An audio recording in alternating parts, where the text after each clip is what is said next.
Welcome to the AI Hustle Podcast, the podcast where we break down the latest in AI news, tools, and interview experts helping you hustle and do more using AI. If you've been following the podcast for a while, you'll know that over the last 6 months, I've been working on a stealth AI startup. Of the hundreds of projects I've covered, this is the one that I believe has the greatest potential. So today I'm excited to announce AI Box. AI Box is a no-code AI app building platform paired with the App Store for AI that lets you monetize your AI tools. The platform lets you build apps by linking together AI models like ChatGPT, Midjourney, and 11 Labs. Eventually, we'll integrate with software like Gmail, Trello, and Salesforce, so you can use AI to automate every function in your organization. To get notified when we launch and be one of the first to build on the platform, you can join the waitlist at aibox.ai. The link is in the show notes. We are currently raising a seed round of funding. If you're an investor that is focused on disruptive tech, I'd love to tell you more about the platform. You can reach out to me at jaden@aibox.ai. I'll leave that email in the show notes. If you go on Twitter recently, you will have noticed there is a ton of people who are currently claiming that GPT-4 is getting worse. And up until this point, right, this has been happening over the last couple months, but up until this point, it's been mostly anecdotal. A lot of people have been saying, hey, I used to be able to get it to answer this. It's currently unable to do that. But now we are actually getting some research that may give a little bit more concrete evidence to this phenomenon. So today on the podcast, we're going to be diving into if ChatGPT and GPT-4 are actually indeed getting worse, if this is just a figment of people's imagination. Is this just the fact that, we're starting to expect, and set higher bars for these AI models as it becomes less of a wow factor? So we're going to be diving into all of that. Without further ado, let's get into it. I think the first thing that is kind of making headline news right now is the fact that a handful of researchers out of Stanford have actually run an experiment since the beginning of ChatGPT till now, testing it on its ability to answer certain questions. And over the course of that amount of time, this was Stanford University and Berkeley, they found that indeed it did get worse at answering a number of questions. So essentially what happens is they showcased in the ARXIV preprint archive, and they suggested the GPT and its predecessor, which is GPT 3.5, are actually evolving backwards. So GPT-4's once really reliable ability to deal with complex mathematical queries, really reliable. It used to be terrible, then they fixed it to be a little bit better. But even that has been on a downward slope. So it's now managing to correctly solve about 2.4% of questions about prime numbers. It's some like prime number math questions, and it can get it right about 2.4% of the time. But back when they originally tested this, which I believe was back in March, it was actually able to do it nearly every time. So this is some serious decline in its ability to solve certain types of math problems. So I think interestingly enough, while the modern version, GPT-4, has been giving, not very great, essentially not very good details for its problem-solving steps, the older version, GPT 3.5, has actually been enhancing its skills, so specifically in the realm of basic math. I still think that it is floundering when faced with more intricate code generation, of course, so that's not where it's great. But the online tech communities have seemed to be, debating this for quite a while on whether ChatGPT's, performance is indeed declining. So in the case of AI getting worse, people are asking, is this the AI getting worse or the users becoming more, discerning about its limitations? So some have even suggested that this perception might have contributed to the drop in engagement that we have. ChatGPT announced that from last month to this month, they did see a slight decline in engagement and usage of their tools. So a first for the application. That was the first time that this happened for the application since it was launched earlier. So GPT-4's most recent iteration seems to be really grappling with spatial reasoning and coding-related queries. So for instance, researchers put it through its paces with coding problems for LeetCode, an online learning platform for coding. And they found that the recent version could only produce functional code 10% of the time. So earlier this year, it was also tested, and it was able to execute successfully 50% of the tasks they gave it. So in a chat with Gizmodo, kind of did an interview with the researchers Matai Zaria and James Zhao, and they expressed their concerns about the bot's declining performance. So they mentioned that GPT-4's response now features more base text, and the code often requires more corrections. So I think this really has a big problem that it poses for the business.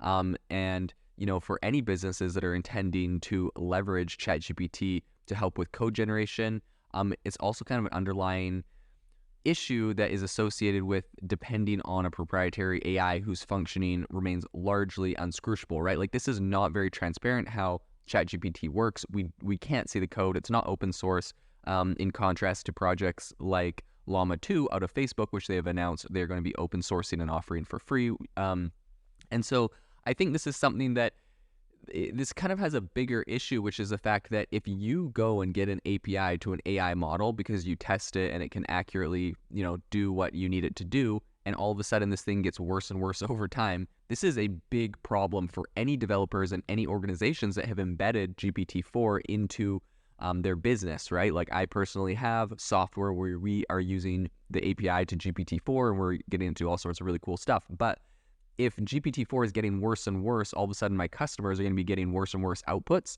And this is a serious problem, right? Like, in reality, you should have one API to a tool. It should work. You should not be able to live update that tool. You should be able to make a new version, right? And I think a lot of this kind of happened when, OpenAI said, we're not going to be working on GPT-5. We're just going to work on fine-tuning GPT-4 and making it better and better and kind of refining that. But I think the issue is when you refine something that is live, if it's, you make some sort of small tweaks and inevitably it starts negatively impacting the overall thing. I think a lot of this might be the fact that they're trying to make this thing more performative, right? So it's obviously really expensive. If you have GPT-4, they only let you do 25 questions every 3 hours, I think, if you have premium. And the issue is, I'm sure they're like, well, let's make this thing as fast and snappy as GPT 3.5. But the problem is, inevitably, I'm imagining some of these performance enhancements they're trying to do are actually making the quality suffer. So this is a big problem. This is a big issue, especially for people that are embedding this into software. I think Zaharia, who's a professor at Stanford, he really emphasized the reliability challenges posed by integrations with these language models. But he also pointed out that the changes could be due to a shift towards more conversational patterns. So OpenAI's VP of product is Peter Welder, and he was countering these criticisms. And he said that ChatGPT is not dumber, but that its users are getting more aware of its limitations. So, you have this kind of, the researchers doing this are saying it's getting worse. OpenAI is saying, no, you guys are just becoming more aware of what it is unable to do. But I think, from the perspective of the researchers, they did the same benchmarks and the same tests over a course of months, and it, the tool performed worse. So I think that's, a pretty smoking gun in this case. I think these recent findings don't actually indicate any major overhaul beyond fine-tuning. And I think they don't suggest any deliberate, preference of GPT 3.5 over GPT-4, but still, I think the researchers recognize the potential impact of even small adjustments, which could really significantly alter the AI's response pattern. So in response to this, Zaharia and Zhao are considering a broader study that encompasses challenges in other companies' language models as well, right? So they've done this for ChatGPT.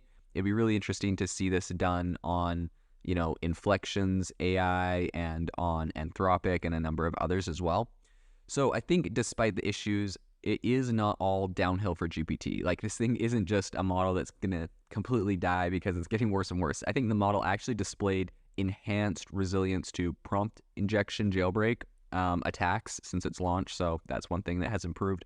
It's also been, it's also reduced its response to, some prompts that people would consider problematic, which is just, OpenAI trying to lock down their model more. And that, again, is, that's something that people could argue about the pros and cons.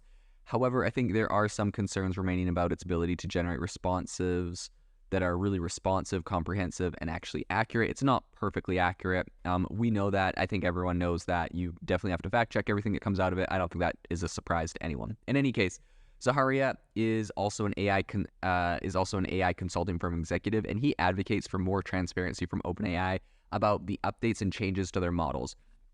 I think this is an absolutely must necessity, right? Like if you are supplying this to customers who are embedding this into their products and you're making tweaks and changes live, you absolutely have to tell people what's going on. They need to be aware that they need to test this, right?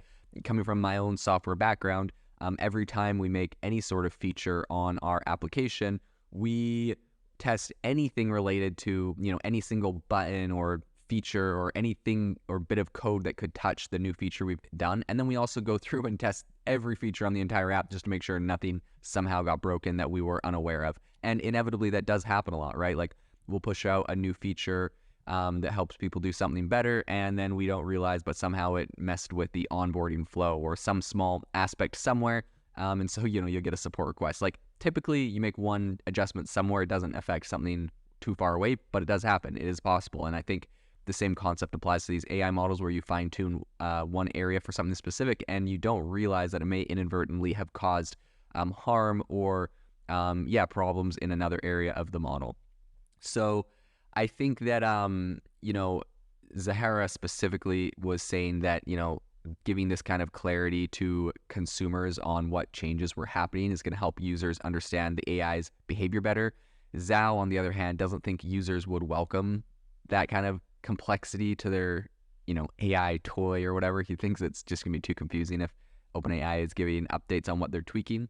But in any case, regardless of their opinions, given the increasingly heated discussion surrounding AI regulation and potential harms, I think it would be wise for OpenAI to offer some insights into its workings to help, its user base understand why their AI might be changing or doing things different. I think it's going to make a big impact, especially for businesses. I honestly think that's kind of a must so that we know what to test and if we need to make any tweaks. So this will definitely be something interesting to follow in the future. If you are looking for an innovative and creative community of people using ChatGPT, you need to join our ChatGPT creators community. I'll drop a link in the description to this podcast. We'd love to see you there where we share tips and tricks of what is working in ChatGPT. It's a lot easier than a podcast as you can see screenshots, you can share and comment on things that are currently working. So if this sounds interesting to you, check out the link in the comment. We'd love to have you in the community. Thanks for tuning in to the AI Hustle podcast. If you could do us a massive favor, we would really, really appreciate it if you could leave us a review wherever you get your podcasts. This helps people find the podcast. It helps people know this is a good place to go. And we would really, really appreciate it as it helps us continue to bring on incredible guests and share incredible content for you to listen to.